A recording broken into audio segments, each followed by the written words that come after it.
Elkartu gara dagoelako proiektu eoliko bat Basago izenekua, baina dago Eibar, Palentzia eta Bergarako arteko mendilerro baten kokatuta, eta orduan gu Eibarko basobizi talde bezala, zuzenean eragiten digun proiektu bada, han lur batzuk dauzkagulako lagapenean, kudeatzeko eta bertako baso bat berreskuratzeko.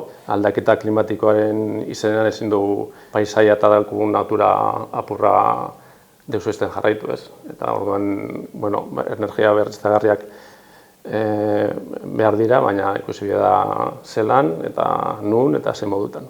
Askotan aztu egite jaku kostua ondiza dana.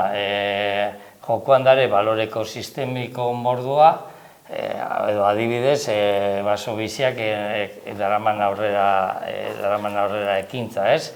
Nahiko kuriosoa da, zen eta Gasteizko Parlamentoan lantzen ari dien lurralde plan sektoriala, energia berriztagarrien lurralde plan sektoriala, ez du aurre ikusten leku horretan egokitasunik olako proiektu bat ezartzeko. Orduan, uste dugula dela trampa txiki bat eitzea gure buruari onartzea hor joan da hila olako proiektu bat.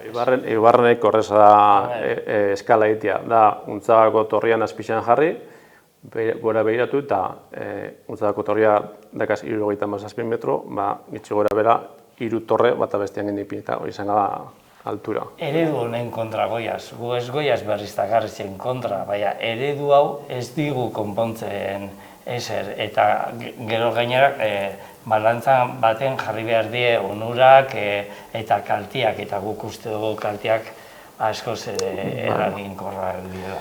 Zetik azkenean ez da bakarrik eolikoa bera, eolikoak 6 eoliko erraldoi dira, baina kontutan edukibia da hori montatzeko horretik enbia dian lan guztiak, errota montatzeko kriston plataformak enbia dira, orduan biduzu terreno lau bat oso onditxa, 200 metro eta 60 zabalean gehiago, jartzeko gurrua, materiala lortzeko, eta horrelako 6 enbia dira, bai. Eta horrek ekartzetan lur mugimenduak, eskoierak, tal. Egon zaitezke, Untzaga plazan, aixarrotak gainean topera produzitzen eta zu Burdeseko zentral nuklear baten energia jasotzen. Orduan, generi hori guzti hori esplikabiak jako bai. Ulertzeko olako makroproiektuak zer eredu bultzatzen.